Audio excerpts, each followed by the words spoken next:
So, Dr. Love, what can be the sweetest gesture sa puntong ito? Alam mo, ang paningin ko dito, talaga naaawa ako kay Ate Kuring. Ay, totoo ka dyan. Darating ang araw, Totoo ka dyan. uuwi Minsan si ako Ate naman Kuring. nandudulog dito.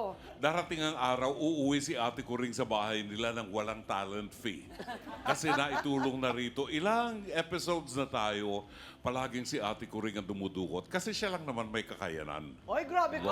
Hindi totoo yan, ha? Ganun pa man, we will look at this on the moral issues, moral side ng ating usapan. No? Si Venus, napatapo naman yung paninda ni Carol. And the way I look at it, Venus, meron kang moral obligation. Meron kang pananagutan. Lahat ng kilos natin may pananagutan. Pag nasikuko rito si attorney, talk to my lawyer. Di ba? May pananagutan tayo. Yung nabuhusan ng tubig na bibingka.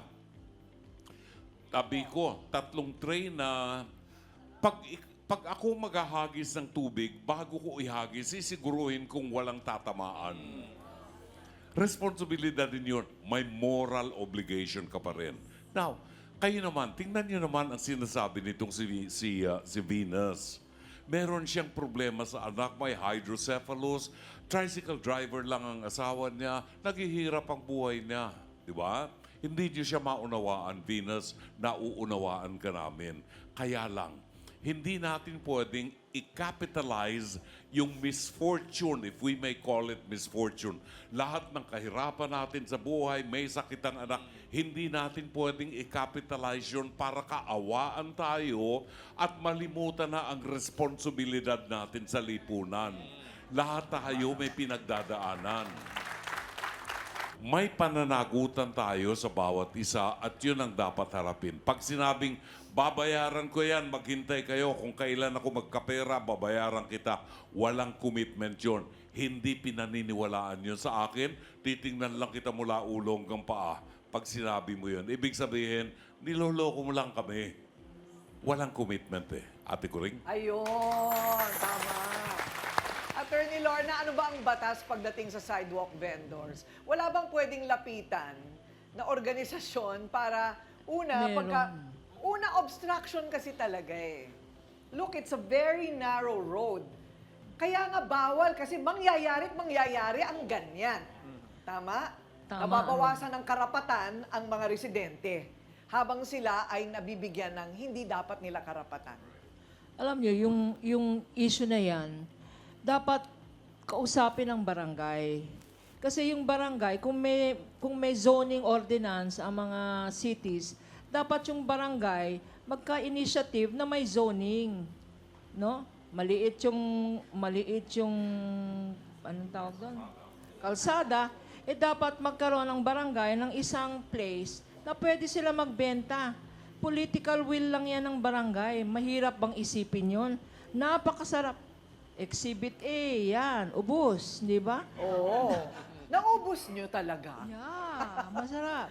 Masarap nga yung ginagawa nilang At Biko, saka Leche at saka Plan. initiative nila yon. Tsaka, Ate Kuring, sa mga bangko, kung gusto nyong palakihin ang inyong business, meron tinatawag ang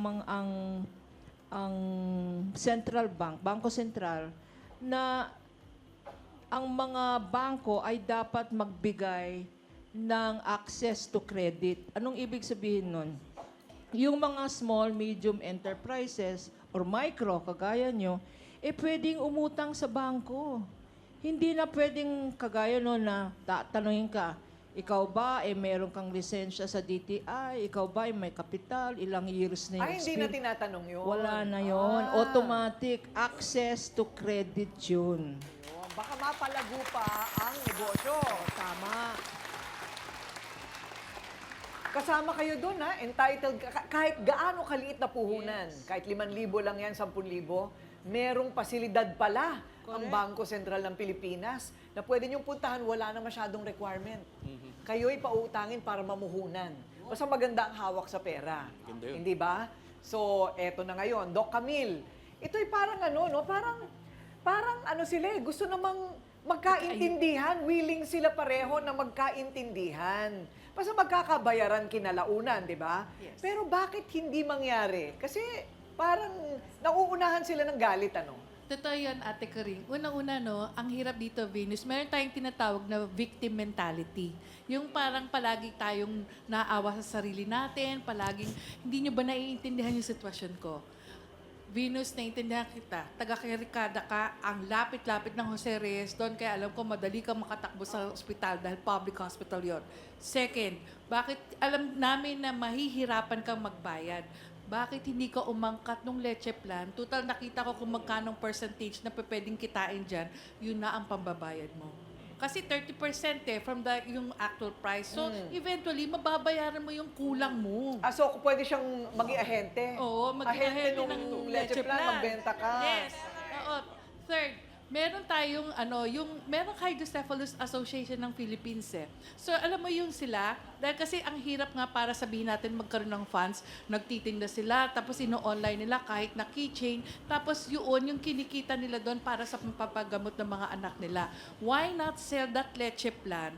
Tapos alam mo, dahil nakikita yung sitwasyon, lalo na to, nasa TV ka, makikita nila na hindi sila maaawa, pero gumagawa ka ng paraan para maging maayos din yung buhay mo. Huwag mong hayaan na palagi kang maaawa sa sarili mo. Yun lang po.